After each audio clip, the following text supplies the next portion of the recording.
Welcome to another Monday live stream. Today what we do, we talk about what happened in 2025.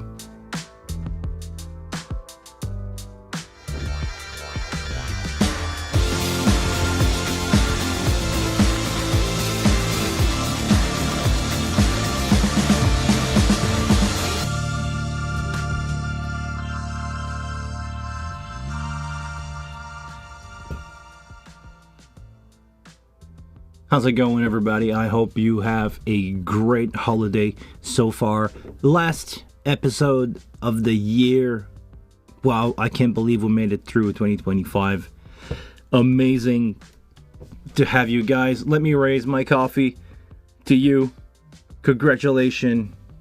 As human beings, we made it so far. As sound engineer, we made it so far. And we've learned a lot of things. Seriously, 2025, when I look back, is a great year for me. Compared to the one that we had before. Let's say, since I started this YouTube channel, things are going great. No, seriously. I can't believe how far we made it in 2025. First, let me say hi to everybody in the chat. Don't be afraid to say hi. I'm doing really well today. Thank you for asking. Hi. Glad to have everybody from this community here with me today. I know some of you will catch in. I know some of you will catch in replay after that, but make sure to make yourself known in the comment. But hi everybody. Always a pleasure to have you guys around. Rolf, longest follower of the channel, most present, always having question. Thank you, man. Thank you for being around. You make this channel alive a little bit. It's all together that we make this channel alive. You're very, very active in the live stream, and I appreciate that. Same thing for Nick. Thank you very much for showing up, man. Always a pleasure to have you around. Both of you guys have a great question. Hi. Welcome. Don't be afraid to say hi. Everybody in the chat, come on, bring it in.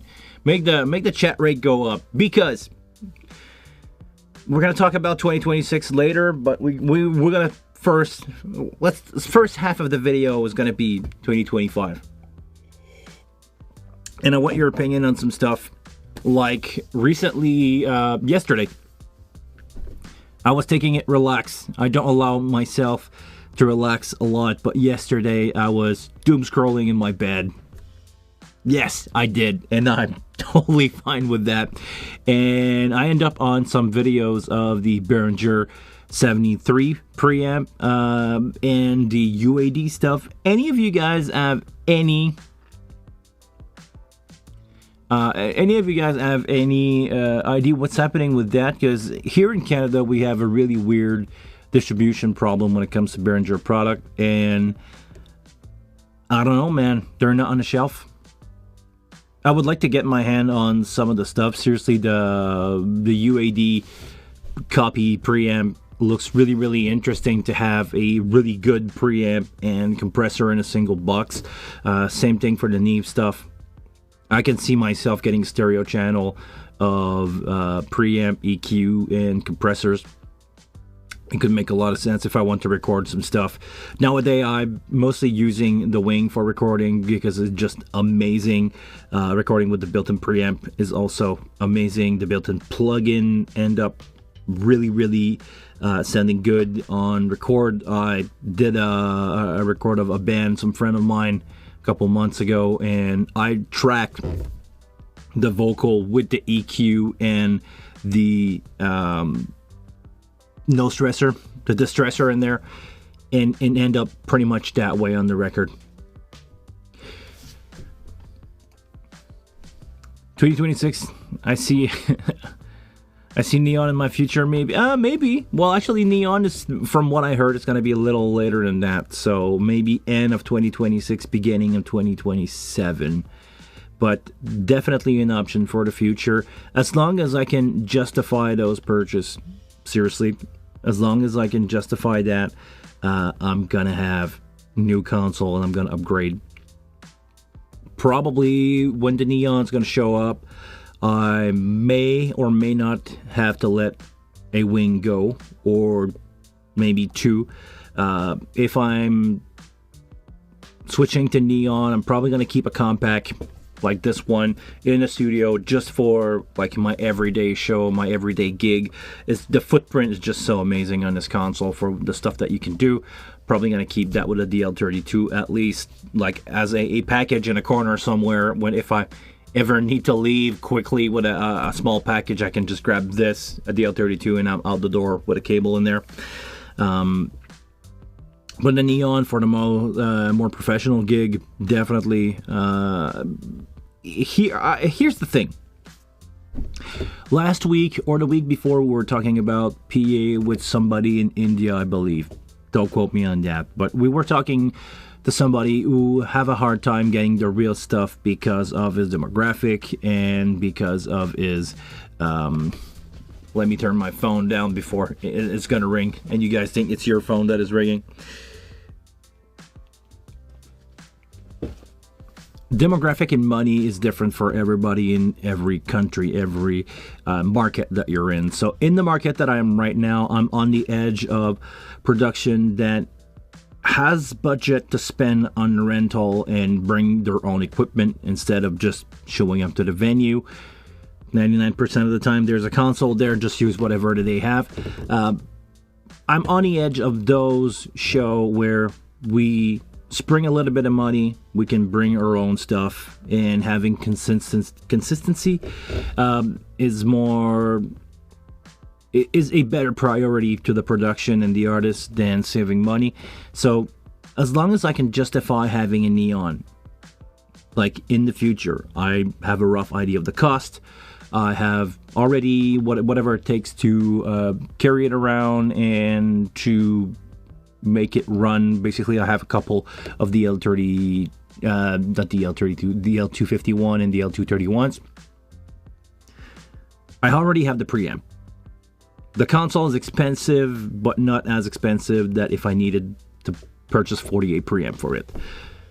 So I already have 120 something input of Midas preamp, and apparently, I don't know if this is true or not, and I don't know if I should tell that information or not, but maybe in the future, who's watching Dell's live stream anyway, right? Maybe in the future we will see some sampling rate compensation in the Midas stuff. We'll see. If that ever happened and you can connect a DL32 to a neon, it's going to make it more justifiable for me. I'll be able to justify having a couple more preamp. Curious to see what Midas, I was saying in French, Midas, as up their sleeve for next year. I have to imagine M32 replacement coming since the wing destroyed the M32. Some people shared their ID with me. Nothing that is currently in active development. Some people shared their ID with me, and I think 2026 and 2027 will be a big year for Midas, or we should see new product coming from Midas. But I don't know if you guys, from what I heard, I don't know if you guys will like it or not. I hope so.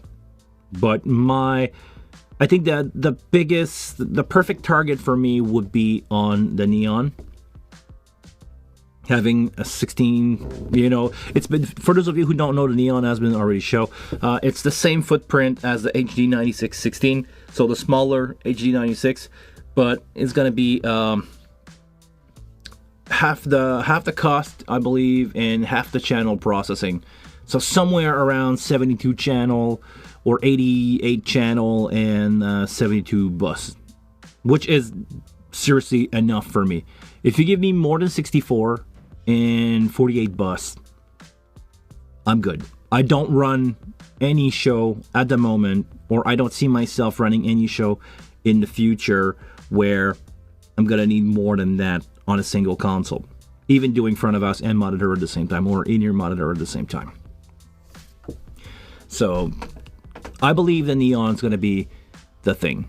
I don't have the spec. I heard it was going to be released in late 2026, early 2027. So maybe at the same date next year we'll have an announcement. But right now it's a prototype, it's a project, it's on the shelf. So until I can buy it, we'll see. Also look very close to the LV1 Classic. Yes, I need to go poke a friend about that. I'm supposed to have at least a demo of the LV1 Classic in the future. We'll see what's going on with that. So maybe I will do a live stream from a remote area one day with an LV1. What do you think about D-Feedback? Did you ever use that product? No, I don't, because seriously, nowadays, I don't really have to deal with feedback anymore. Like, it's not a thing.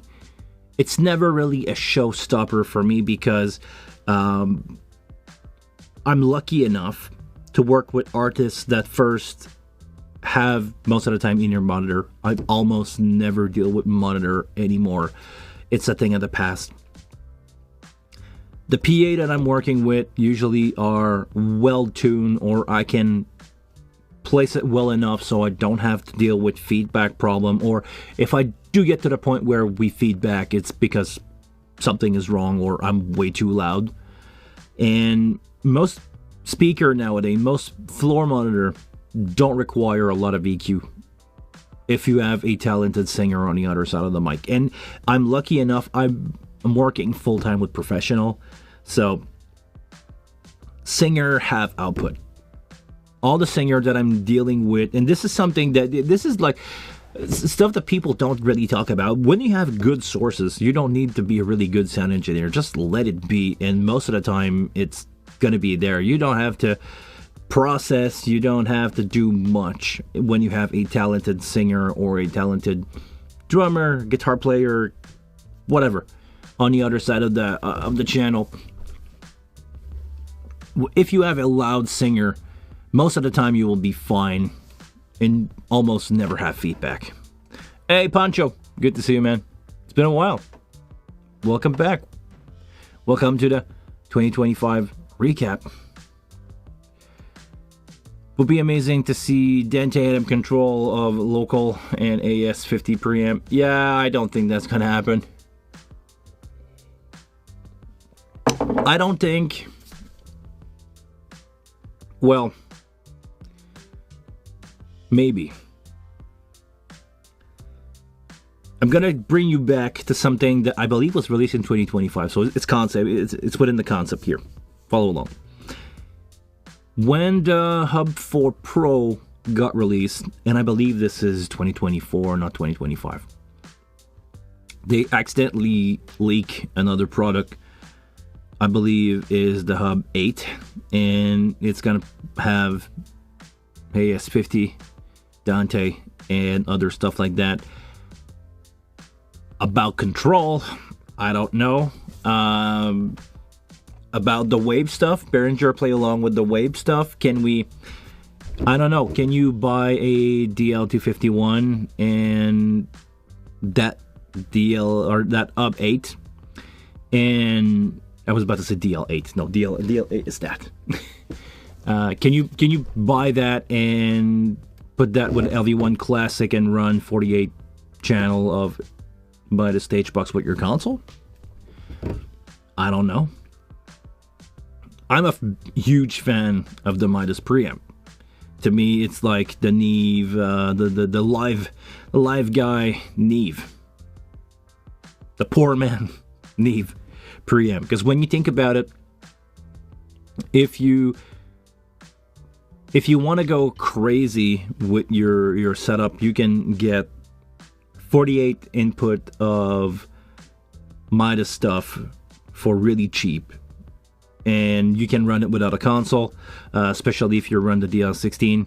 You can set the preamp, set the gain on the box himself, convert that to Dante with a computer. You can use anybody in the chat can remind me what's the conversion device for Dante, the software that you can convert USB to Dante. You can basically build yourself a Midas DL16 rack, 3 of those with a 9630 to USB, and throw that into a world of Dante. You don't have control on the console itself, but you have control on the stage box. And if you're touring with the same band, you can do whatever you want. Dante Via, thank you very much. No, for Dante Via. Yeah, with Dante Via, you can convert basically anything. So yeah, with the Hub 8 Pro, which I believe is the one we would need to convert from AS50 to Dante. Yeah, I could see that happen. Maybe in the future we'll be able to do that, but I don't know. I don't have any insider information about that, like, at all.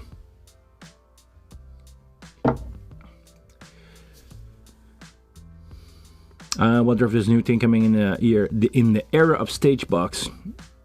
What we have now is pretty complete. What would be a good evolution? A good evolution would be, like, seriously, to go along with the wing. I don't know if Midas or Behringer will go that route because it might compete with other product, but I can see myself needing a 48 by 48 stage box in the future. Like, you could give me a DL48 that has 48 input, 48 output, physical connection. I don't need them to be split like the DL231, but a 48 by 48 device for the bigger show would make sense. Something that can have, 2 output for, let's say, front of house and monitor and whoever is in A has the output. I can see myself needing a big stage box like that. But it can also compete with the DL231. Do we really need a poor man DL231? Or, I don't know if you guys follow along what's happening with the Stage Connect stuff. If I remember correctly, we were talking about that a long time ago with Herman, the protocol that is used for the Stage Connect stuff. He said that it's possible that we can have preamp control in that cable. Or I don't remember if it was somebody else. I'm not going to say name, I'm not going to throw anybody under the bus, but maybe in the future we're going to have small 16 by or 24 by 8 stage box that run over Stage Connect. I don't know if that will make sense.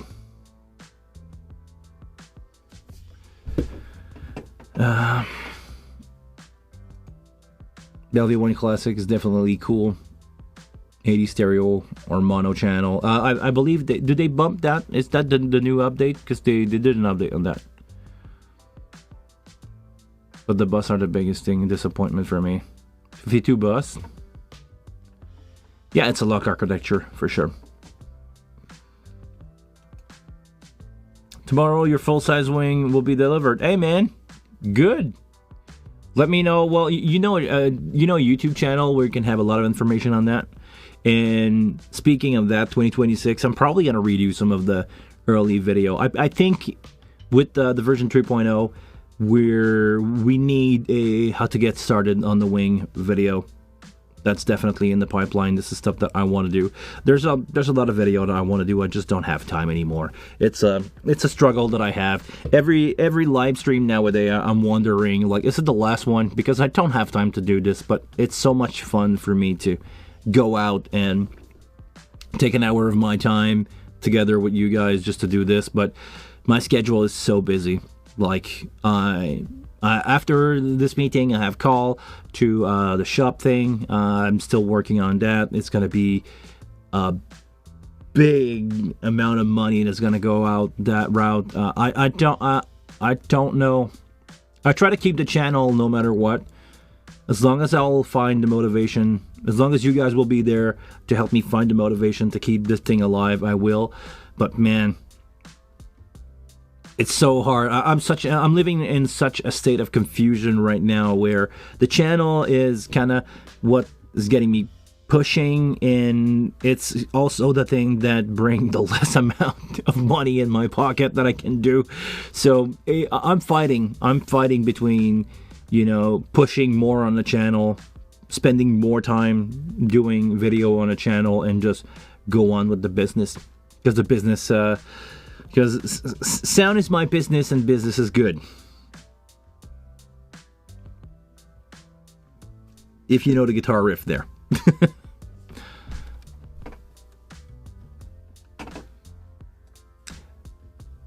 From Nick, I'd love to see other size neon offering, maybe in neon air. I don't know. Maybe something smaller than the neon would make sense. Like something smaller than the neon, just to replace the M32. In the Midas world, like I could seriously see myself with something like a small Midas, like 48 by 24 console, stereo, of course. 48 by 24 stereo, kind of the same thing that we have on the wing, but with the Midas architecture. Just like a small, like really small footprint of a console, maybe, I don't know, 12 fader, like we have right now. Can be good for monitoring, can be good for small corporate event. Keep your show file on a stick and you can use the big one, the bigger one. Also, I don't know about you guys, but I heard that some people want to get a bigger console, and I think I've already talked about that on the channel before, but some people think that the Midas, the 96 is too small. The big one is too small. They want 5 screen. They want a million fader. They want, I don't know, they want a lot of stuff. And I don't know if you're going to see the light of day, but it's a matter of, you know, market. Right now, I'm not in the market where it would make any sense to me to have a bigger console than the HD96 24. Like, I don't see myself on an HD96 48 with double the preamp, like or double the input count. I don't see myself needing that at the moment. I'm not doing like orchestra, million input shows. I'm doing rock band, and 48 stereo is usually enough for most rock band. Like if you go drum, bass, 2 guitar, keyboard, and a couple vocal, you don't need more than that. And that's probably what most people use a sound console for. It's not everybody that is touring with arena band like Metallica or AC/DC that have been really well-known Midas user. Not a lot of them are in need of having console that have 196 input and can do 196 stereo buses to do in-ear for orchestras. We'll see about that. But yeah, I can see myself needing a smaller Midas, 48 by 16, or 48, yeah, maybe 48 by 16. Like, be small on the bus count. Or something like, I think something a little smaller than the wing could do. 48 by 16, no matrix. Or maybe 4 matrix. Just to get small show going. Maybe not smaller than the Air, but maybe a smaller foot size, a smaller footprint, just a screen, basically the 21-inch screen with a couple fader under it, but that will compete with the Air, but not in channel count. But yeah, they definitely need something to replace the M32. I just don't know what.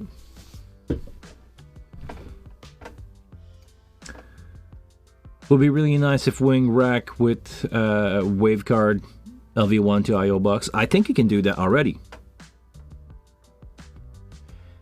Dentivia is only 16 channel, but not great performance. Okay, so it's basically it's working. Like you can take USB from a compact or a Wing, send that over Dante without a card, and that's gonna work. But you're probably better off buying a Dante card, if that makes sense, right?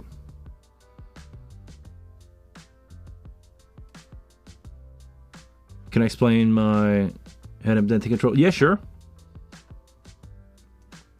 Dentavia does 32 by 32 channel. Latency on the PC is the bottleneck. Okay, so is it 16 or 32? Interesting.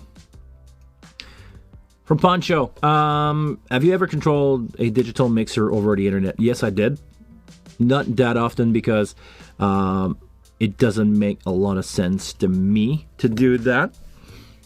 But definitely, I was not hearing what I was doing through the same internet feed. I was running a separate internet feed, or actually I end up on the broadcast. I was just listening to the broadcast that I was doing. I was not mixing in real time, so it was fine. I could have done that, but yeah, you could do. There's many ways to do that. As long as you connect, let's say in case of a Wing, as long as you connect a computer to your console and use the offline editor with a remote desktop, you can do pretty much whatever you want. You can get something for church problem to fix. Okay, you can probably get any Raspberry Pi that can run Wing Edit. You can just remote desktop in that thing wherever, or how does it call? Hold on, Tailscale. Tailscale is a really good tunnel software to go from one device to another. I'm using that a lot at my home to connect to my server in my rack when I'm away. When I want to drop file from my venue where I work downtown Montreal to my server at home, I just Tailscale into that thing. Drop my file after a recording session. I do an offsite backup right away. I have a gigabyte connection over there, so my bottleneck is my home connection. I just send all the file that I want. Takes a few minutes, and I can connect that. Basically, once you fire up a software like Tailscale, you're connected. It's the same thing as all your computers being connected to your local network. So something small, Raspberry Pi, you drop edit, Wing Edit, or the edit of the console that you want that run on Linux, drop that there. Easy to install, and you can probably get a used Pi for dirt cheap. Like, you don't need something really big. I've been using a VPN and Wing Edit. Yeah, it's pretty much the same thing. I don't have a Pi anymore. You could make an interesting video. Like, control a Wing from anywhere in the world. You just build yourself a Raspberry Pi. You fire up Tailscale and you basically connect to anywhere in the world. But that would work, definitely. Any computer with a VPN, or actually not using a VPN, Tailscale, and don't quote me on that, I'm not a network guy at all, but I believe software like Tailscale is a direct connection to a setup. It's a tunnel. It's not open. It's not available on the network, on the open internet. It's going to be a connection from a computer to a computer, because I believe you need to be log in to your account to the website. So basically, you go through the website to get to your device, and you do a one-to-one connection from a computer to another. But yeah, Tailscale, or there was another one that I was using. Hold on, I may have that on my phone. Look for what Tailscale is, and look for other alternative. It's all free. All you need is a small computer, Tailscale on it, edit, whatever, Windows, Mac, Linux, it's going to work. The cheapest one, I believe, would be a Raspberry Pi. Or if you have an old computer that can run okay Wing Edit and can be connected to the internet, just like fire that up, let that run in the corner. You log in when you need to edit your stuff. You cannot do real-time processing because of latency, but you can probably like troubleshoot, do some EQ, do some processing at a distance. I mean, you can set up gain at a distance. The only thing is mixing in real time is hard, because you're going to have latency of maybe up to 5 seconds, which is too much for a live show. Raising a fader 5 seconds before. And it's probably, even if you can have a good feedback, audio feedback from that, the problem will be just the latency. It's not going to be that you won't be able to do some really good EQ. It's going to be a matter of, first, you're not in the room if you're doing a live show. And after that, latency is going to be you're down there. We're almost there. We're almost there. With a really good gigabyte connection to a really good server, if everything is over fiber, you can probably get within 1 second of latency round trip with sound. I would not do a big show, but yeah, for fixing live stream, sure, definitely. If you want to fix a live stream and you have somebody on site dealing with the mute and stuff like that, yes, definitely you can do that. You can be at home in your studio with your reference monitor. You listen to the live feed, even if it's 3 seconds behind. It doesn't matter for your EQ purposes or your mix purposes. You can raise your fader, wait 3 seconds. Okay, it's a little too high, a little too low. And you can do an average, and you can let the person on site deal with the solo and everything. Or if your band is mixing themselves really well, you can do something with that. But definitely if you want to remote in, I don't remember what's the software that I've used for audio. There's a couple plugin available for real-time audio streaming over a connection. I don't have it in from the top of my head. Maybe somebody in the chat can point that out. But yeah, be on the lookout for that. Tail scale and a small computer, and it's gonna work. Can you suggest me what should I do after getting my brand new console? Really interesting question. Once you receive your full size, because I believe previously you said that you're gonna get a full size wing. First, unpack it, make sure that it's physically clean, remove all the peel stuff that you need to do on the screen here, on the big screen, remove that transportation protection.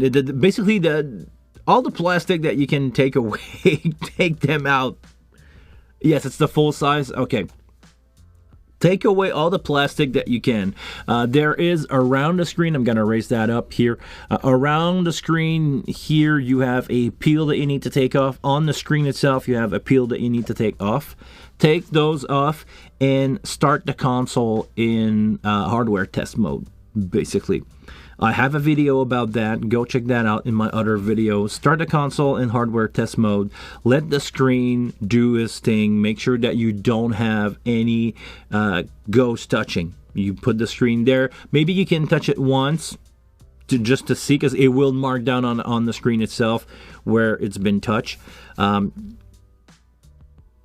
Let that run for a few hours, maybe an hour or two. Take the time to press all the button, raise all the fader. It's going to end up in demo mode or test mode. And it's going to show up all the lights, all the LED display. Everything should be lighting up. Take your time to test that out and let it sit for an hour or two. Listen to the fan. If the fan is really noisy, depending on your situation, you can either change the fan yourself, ask for a replacement, and if you have any problem with the console, send it back right away. That's going to be my take. Like, you have a warranty on that thing. I'm pretty sure, like, if you just fire it up, open it up, make sure that it's good, make sure that it's in full function before you do anything to it. After that, it's fully functional before you do anything to it. And then it's going to be the firmware update, because I'm going to believe that thing won't be to 3.1. Do a firmware update. If you have a Dente card, make sure to update your Dente card before doing the 3.1 update. I don't remember exactly what's the latest version, but there's a couple video out there. There's a couple video with Drew. The Drew Brashler did. Go check out his video on that, how to upgrade your Dente card to the latest firmware, and then go have a great mix with that thing. Are the fan kits for the wing rack from Behringer out yet? I didn't hear anything about them yet. I know they are working on something for the rack. I don't think they will do anything for the compact. I'm probably going to DIY myself something for the compact, just to, you know, get some airflow going in that thing, even if it's not perfect. Maybe just having a fan blowing at the PCB, blowing at the power supply. It's not a bad thing. Running those console cold or at a good temperature is not a bad thing. Maybe you don't need, especially for the rack. Well, actually, maybe more for the rack. Maybe more for the rack, because it could be in a hot environment, like sitting to a pair of DL231s. They run hot. Amplifier run hot, or other stuff in your rack sometime can run really hot. So be careful for that. Some people did some DIY solution to get a fan in their wing rack, but yeah, the video for it has been out, but that I didn't see anything hitting the market yet. I don't know anybody who purchased one so far. Let me know. How to deal with the room when the room is acoustically too bad. Like, too much. What kind of room are we talking about? That's going to be my first question. And how does it sound when it's full versus how does it sound when it's empty? Are you in a big room that always sound empty even when you're at full capacity? And yeah, really good comment here from Pancho.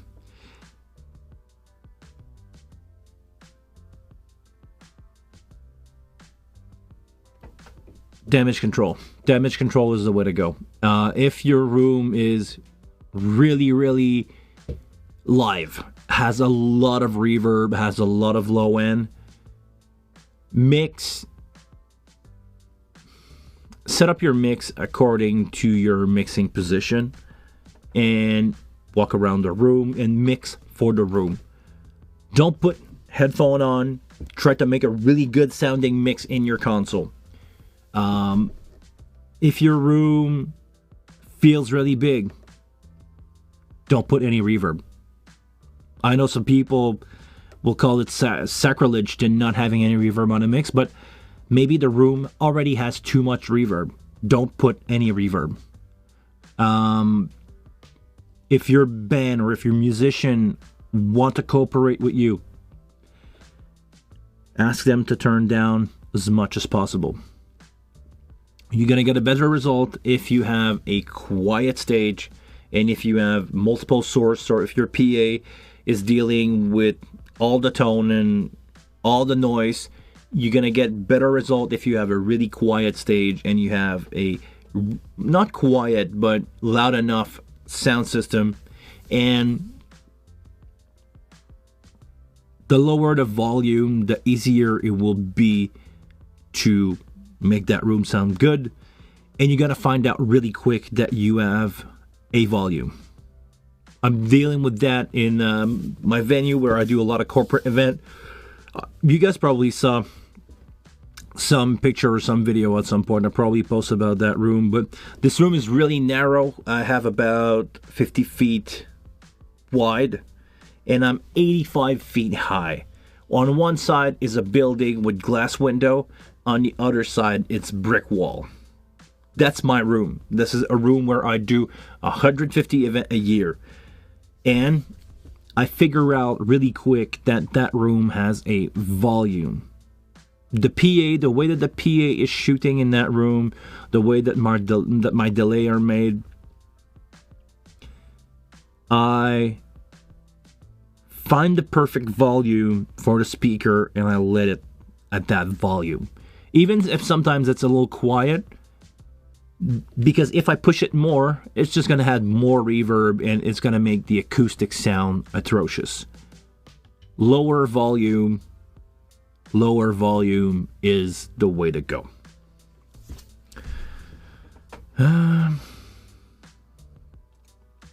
Last month I got in a room where too much reverb, too much low end. I talk on mic, but I can't clean my vocal. Okay. I have a top camera for that reason. We gotta take a look at an EQ. Actually, hold on. I actually have music for that reason. Can you guys hear the background music? I'm gonna raise it just a little bit.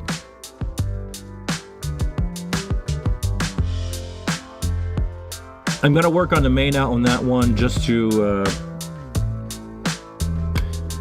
yeah, you can hear that? Alright.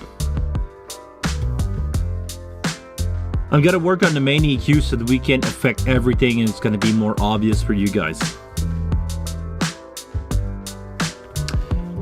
When I'm EQing for a vocal, actually I should do this on an input, but okay, whatever, it's gonna be the same thing. When I'm EQing for a vocal, when I want to clean that up, I most of the time end up with a low cut. We're gonna set that up here because by default the main out doesn't have any low cut. And when I want to really make sure that the vocals are going through and I don't excite too much low end, I cut to 160, sometimes up to 200. And all that range here,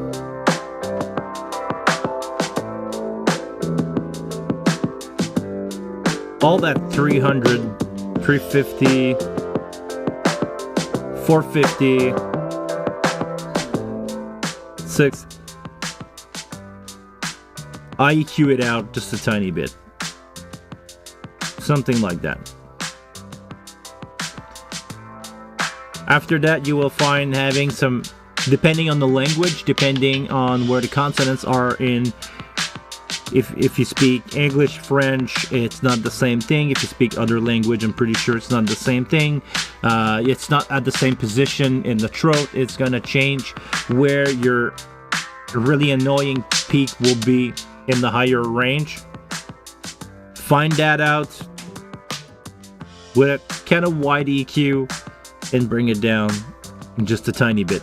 And play around with it. You're gonna find the sweet spot for the person that you want to talk, that is talking into that microphone. This is how I will affect a vocal microphone roughly if I want to make sure that it's going through. It's gonna sound really natural. It's gonna sound like it's in a big room. It's not gonna be, you know, your big fat vocal. They're not gonna sound like Johnny Cash really close to the microphone and with that big low end. But this will clean it up. It will clean it up, and you're gonna be sure that it's heard correctly. You want to keep, you know, most of the vocal range is happening in that area here.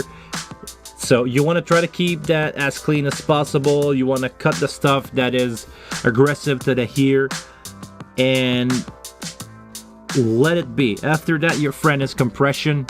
The less peak, the less burst of volume you're gonna send into that room, the less is gonna excite your natural reverb. So usually on a vocal, I try to first set a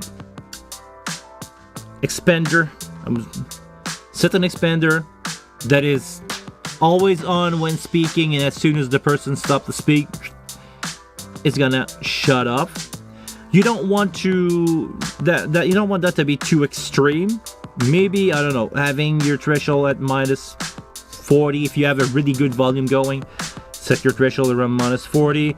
After that, you want to compress. I'm gonna use the wing compressor for that. You want to compress. Sometimes I start compressing at a threshold of -32, but I'm compressing maybe 1.2 to 1, 1.5, up to maybe 2 to 1, but not more than that. 1.5 to 1 will be my starting ratio. Neo 5, really smooth curve, and I'm gonna go in one compressor, sometimes in two compressor. Basically what you want to do is you want the frequency that you're sending out into that space not to excite your reverb too much, and you want to make sure that the dynamic of that vocal is really constant. That way you gotta excite that part of the reverb or that part of the room that's gonna reflect a little bit of reverb, but it's not gonna be too. If you want to avoid peak, if you can avoid peak, it's gonna avoid having bursts of reverb being sent out into your room, basically. And I'm gonna remove that EQ. We're gonna initialize that. There we go. So that's my idea when it comes to have a vocal go clean in a really hard to process room. That's the way that I do stuff. Maybe I'm wrong. Maybe you guys have different opinion on that. But so far, this is what I've been doing, and it served me well. So up to you to see what's going on with that. All right. I hope that answered your question. Going back to the fan, Rolf used an 80mm fan to build on the rack. Used the USB port to power. Is there an open USB port inside the rack, or you're using the one on the outside, Rolf? I don't think there's a USB port available on the board itself, even as a 4-pin or a USB-A port.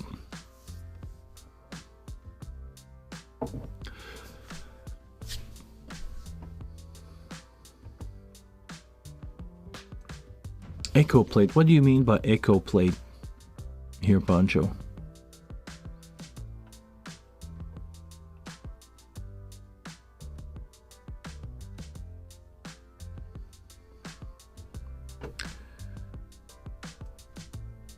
Do you know about having more than 12 channel on the wing compact button 1 to 12? You mean having, like we used to have back in the day where we could scroll channel? Let me check that out. Is there a way to do this in the config? Do we have? Oh, yes, we do. In the config, we can have up to how many? 24? We can have up to 24 channel per layer. So let's go just populate that. 13, 14, 15, 16, all the way to 24.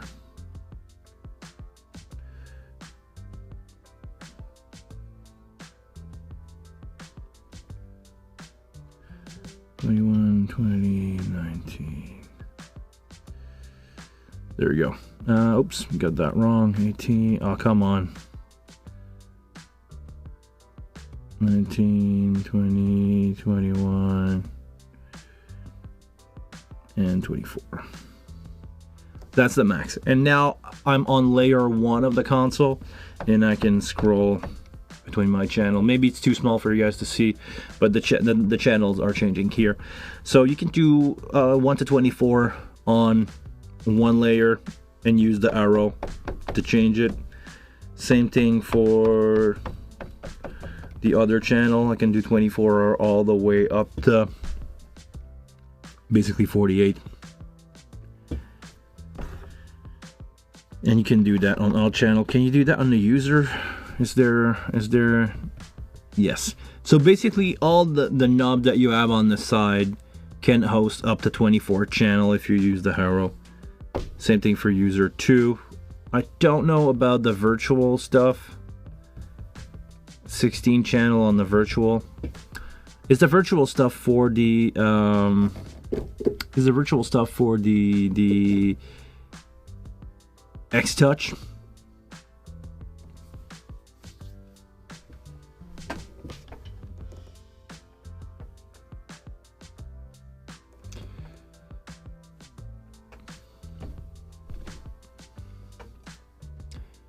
USB on the front panel. The fan has a USB cable. Oh, okay, good call. Yeah, good way to do it. If you don't need to, if you don't use the USB to record, you can just do that. There's probably a couple way to attach that. You can probably tie it up to, like, there's probably no lamp on the compact, on the rack, I mean. So if you don't have any lamp, you may have the output available. You can probably check out in the config for the lamp, or if you have the lamp available, you can probably solder a 4-pin connection to that, or just solder behind the connector and use that as a fan control, because it's a 12 volt 5 watt connection, which I believe will be more than enough for a fan. And if you have a dimmer on it, you can control the speed of the fan.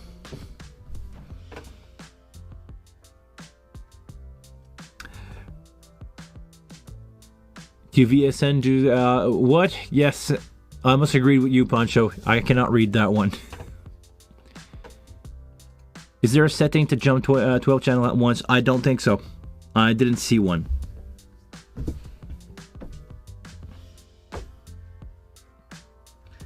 Well, holding the... Well, it's 2-click. It's not the end of the world. It's 2-click to go to 24. 3? 1, 2, 3, 1. Yeah, 1, 2, 3. It's not that bad. Come on, guys. Just 3 click, click. You can do this. Click, you can do this. If you want to jump by 12, you just need to set up some layer. Okay, hold on. You mean there is a setting for that? Okay. Where would that be? Surface.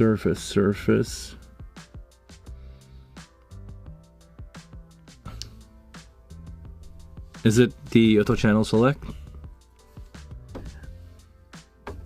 Yes. No, it's not. Hold on. Anybody got a clue where that would be?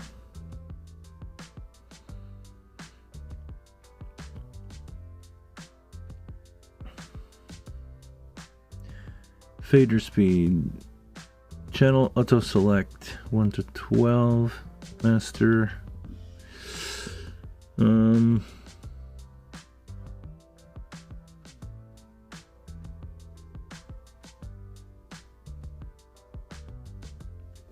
Full fader paging.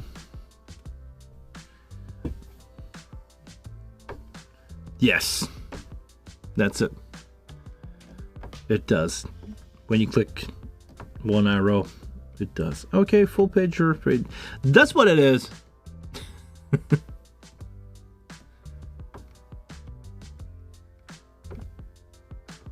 Yes. Totally working. I can do this and I can go up to 24.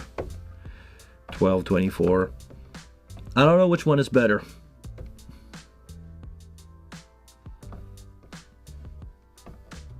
I don't know. It just opened up my mind to a new workflow now. Now actually I'll be able to probably set my my console this way and just do 2 layers of 24 channel, because let's be honest, most of the band that I'm working with, I can mix under 24 stereo channel. Usually don't go that far out. Thank you very much for pointing that out. I'm gonna leave that setting on and definitely work with that.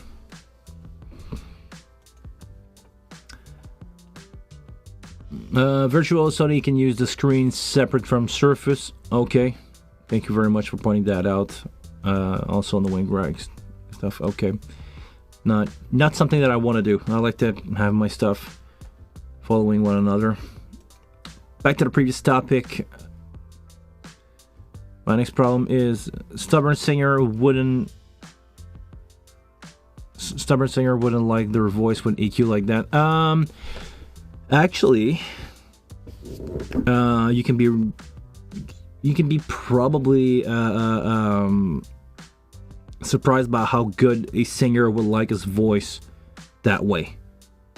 Doing in-ear monitors, mostly, they don't want that low end. All that low end information come from the inner skull of the singer. Their ears are blocked. Remember that they have their ears fully blocked, and they're probably gonna have a really good time hearing themselves with an EQ like I just did on a vocal.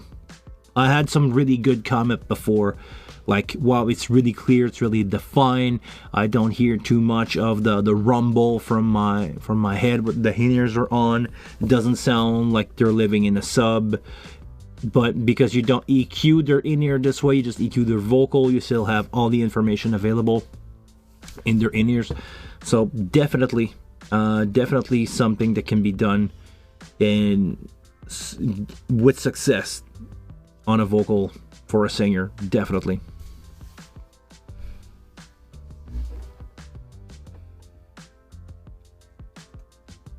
There are separate power out on the PSU for fan.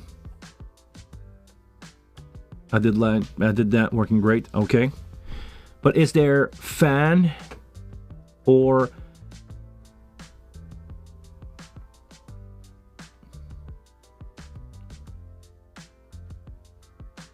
is there a fan, like a computer fan output on the board that you can use for that? Because I know in the rack we have an empty power out of the power supply. That is, like, it's the same power supply for all the consoles. On the compact and on the full size, this is what powering up basically the board, the fader board. On the rack, it's not used because, well, there's no fader board to connect to. So one of the two connector is empty. So just let me know, Nick, if there's a real fan fan connection on the board. So not on the motherboard. On the PSU itself, there's extra pin. Okay. Michael, I'm doing good. Thank you very much. Happy holiday to you too, man.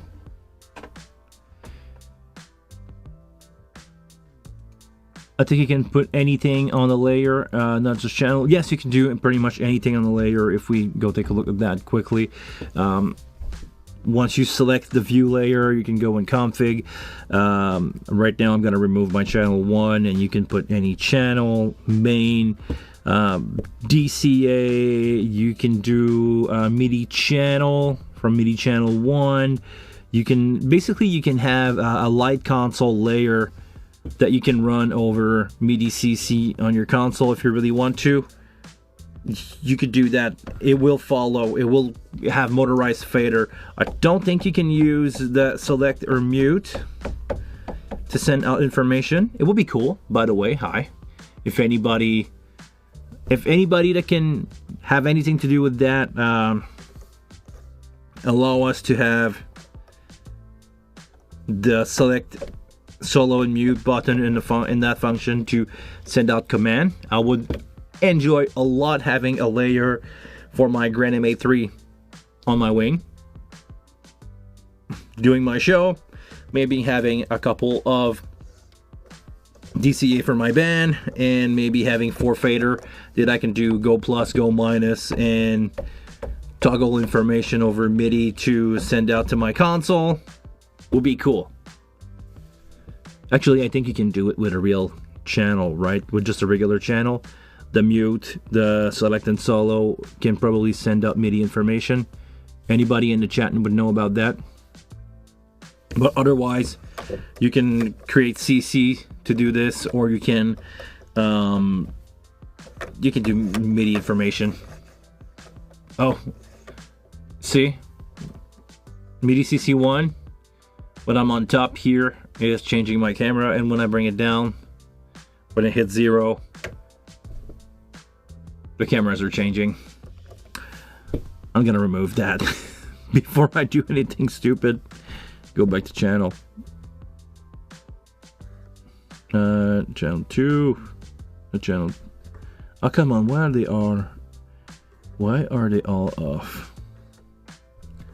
Can I do this?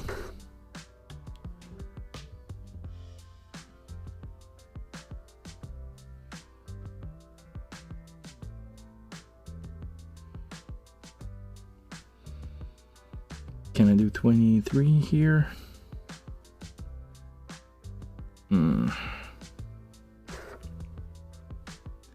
Now I need to manually change them all.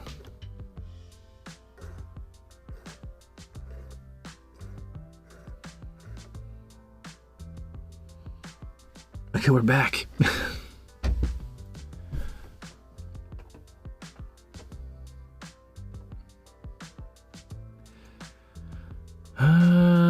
Okay, hold on, Nick. I missed your first comment. So, put together a front of house control rig.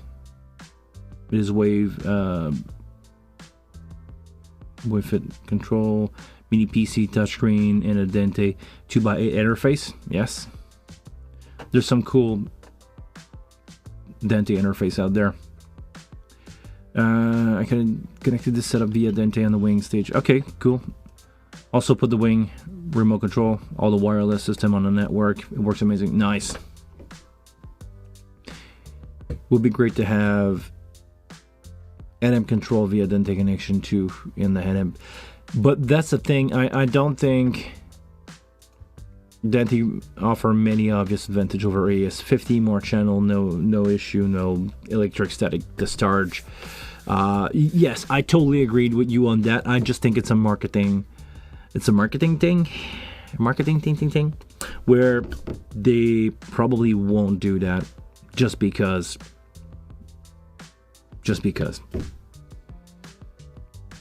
Maybe with a Hub 8 in the future you'll be able to do some kind of communication, but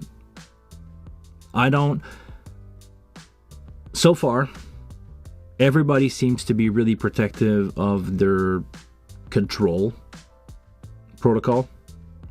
Yamaha maybe is the more open one that allow you to have a computer run the preamp on a device far away with their, I don't remember, what's it, R remote I believe is the Yamaha software that you can do that. Modus used to have a software like that. You would connect the Ethernet port on the bottom of each DL Blue box. You would fire up that software and you can control, I think it was Snake Control, but it's a 32-bit software that you cannot run on any software, any operating system older than High Sierra, I believe. So really ancient at that point. Maybe somebody can recompile that and make it a 64-bit and ARM compatible software, but so far no, and I don't even know if it's still working with the new update on the new device, but you used to have that option at least available over a network on those stage box. Maybe that's the way to go for you, to have gain control, and maybe with the wing that open up a little more about that. Maybe in the future we'll see what's going on with that, but I don't think so.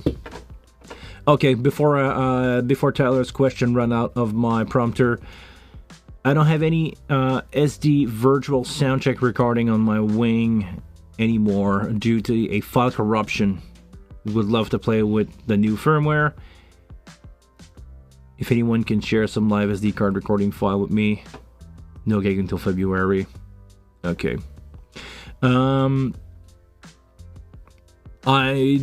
not a huge fan of those, but if you want to have really clean, two good sounding track, there's a university. I don't remember which one, but I'm pretty sure somebody in the chat will give you the answer for that. There's a university that give out stamps, that give out multi-track and stamps that of recording that sound amazingly good. If you want to have fun with that, you can just use a computer, or basically what I do, you can either use the software Live Session from Behringer to create yourself a song on a 32 on a 32 track that you can put in the SD card. You can also connect your wing to a computer, record that on the SD card. You know, you press record and play. And the other option will be to just play it from USB straight into your console. They can also work. So if anybody has a show that they want to share with Tyler, I don't know how you can make that happen over here. Maybe over Facebook, you're going to have a better chance with that. Over the Facebook group, somebody can share a song or two. I don't have any that I can share with you at the moment. Most of the artists that I'm working with would not appreciate if I hand out raw tracks of their performance.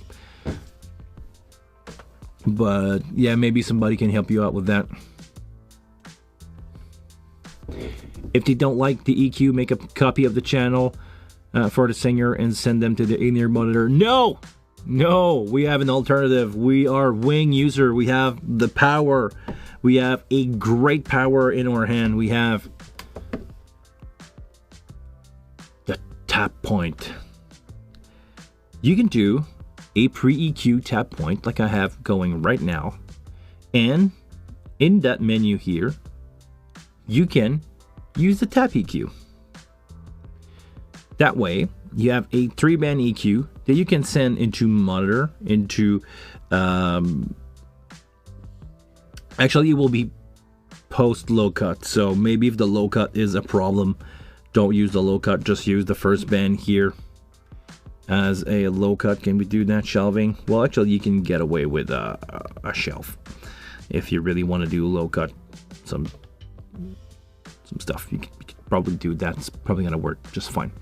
But if you are in a situation where your singer don't want to have your EQ in their ear because you're doing something like that and it's probably not gonna sound good in their ears, you can come here, select the tap point, go pre-EQ, so after the gate block, before the EQ, and you can use the tap EQ to EQ their microphone or instrument to their ears. You can do whatever you want there.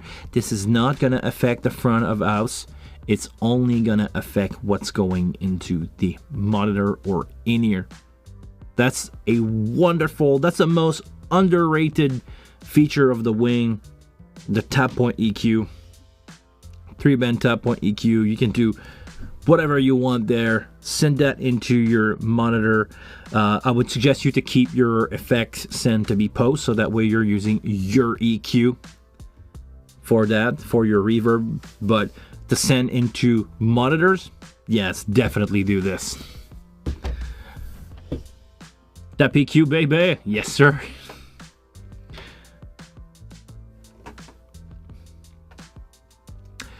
Great show. Do you use automation like using a Stream Deck or Companion? I'm looking to remotely start USB recording.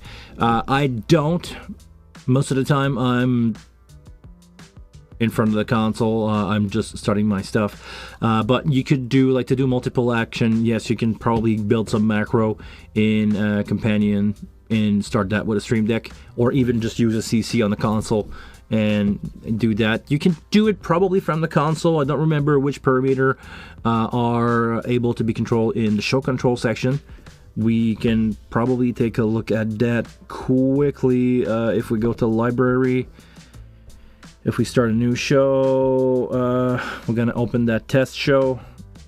I used to have some snippet in there, but I don't remember if I start a recording and I have an SD card in here. If we start a recording and if I go back into library, okay, yes, it did record. And if I go on the USB, I don't have record, but I believe it registered a change there. If I go, no, it didn't. Okay, so I'm gonna stop that. We're gonna stop that here. Let's go back to the library. We're gonna add save. This is the rec save. Right now, if I believe if I press load, it's gonna start all those action. No. Go. I don't know which 13 parameter I've changed since I pressed record on that. But maybe there's a way. Maybe there's a way to do it with the automation. I'm just not an expert on that.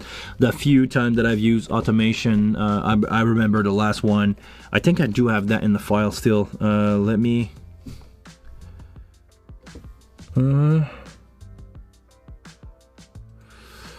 check that out. I'm gonna go to library internal.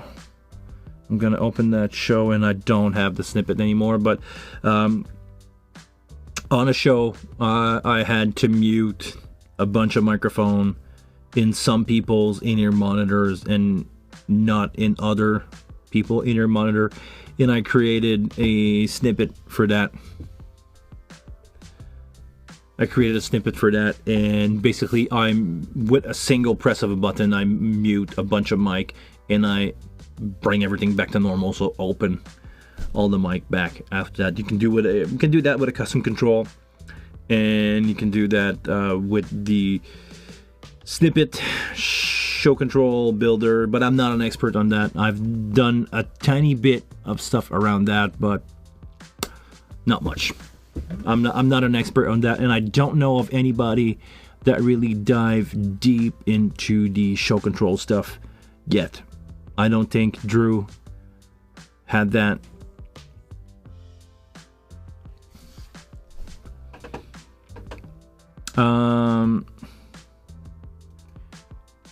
SDREC start and custom control. Yeah, you can do that with custom control. I'm pretty sure you can do that. Let's go take a look.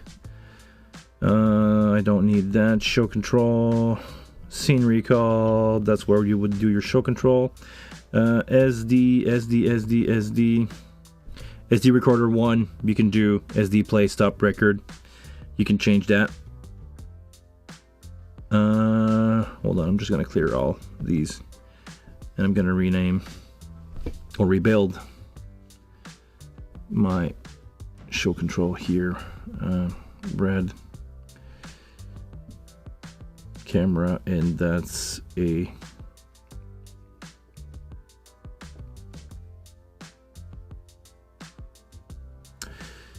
CC toggle 1. There we go. So that's gonna be the way to go. Does Dante have more latency than AS50? Yes, AS50 has a latency of 4 sample, I believe, which is crazy short. We could have Dante primary, secondary connected between 2 wing. Man, would be pretty sweet to have AS50 in local head-end control. I believe you could do that. Hold on.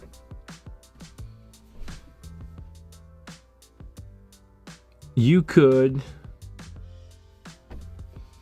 let me think about it. If you build a network between both console, if you go primary to primary, secondary to secondary, you have Dante available on both console. Not a problem. You have redundancy, they're talking to each other. If on the primary network, now you would need a third cable for that. If you have 3 cable, you can do that. Primary, secondary Dante.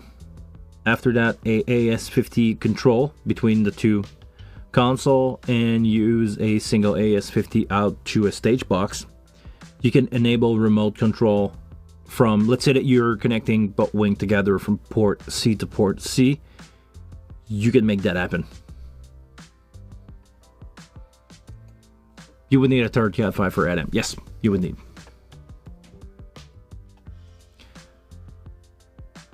I can control Adam via mixing station, wing edit now, but yeah, from another guy. If you have another Cat5, you can probably make that happen.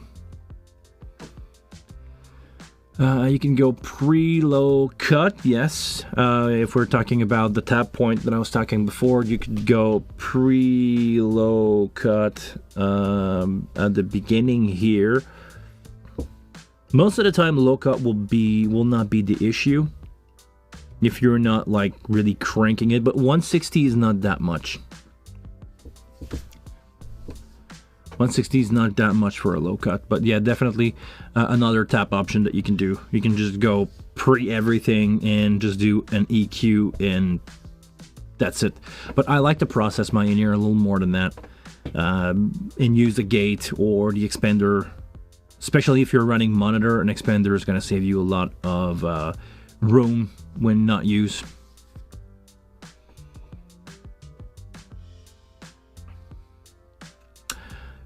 Honorable mention to the user signal, by the way, just realized it will sum left and right to mono for you to use a single user signal.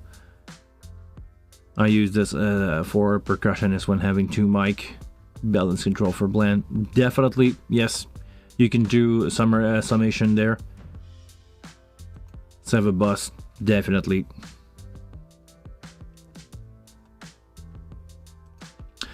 Is the second insert on the wing channel post only? Yes, it is. You cannot change the second insert to be pre or post. It's post only. Yes, I did found a cool workaround. All right, guys.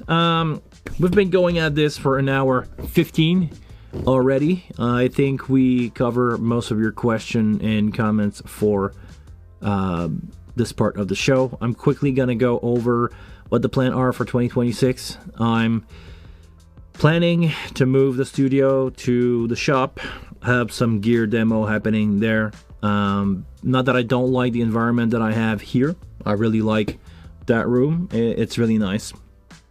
But if all my gear is at the shop, it will make more sense for me to move the studio over there.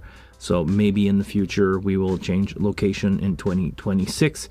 If that ever happens, it's going to be around March. So be on the lookout for that in the future.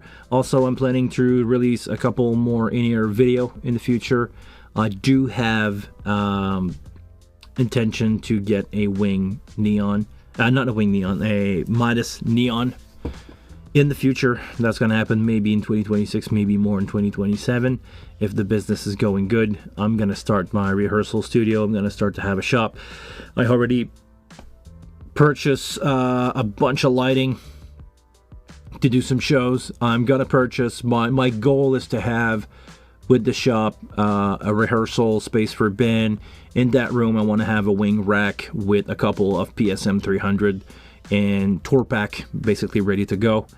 Split snake, tour pack, that's all going to be available there. It's going to be available for rental. So if you guys are based in Quebec or based around Montreal, or if you guys tour in Canada and you want to rent a full decked out rig with in-ear monitor, a wireless or two, let me know. It will be a pleasure for me to do business with you.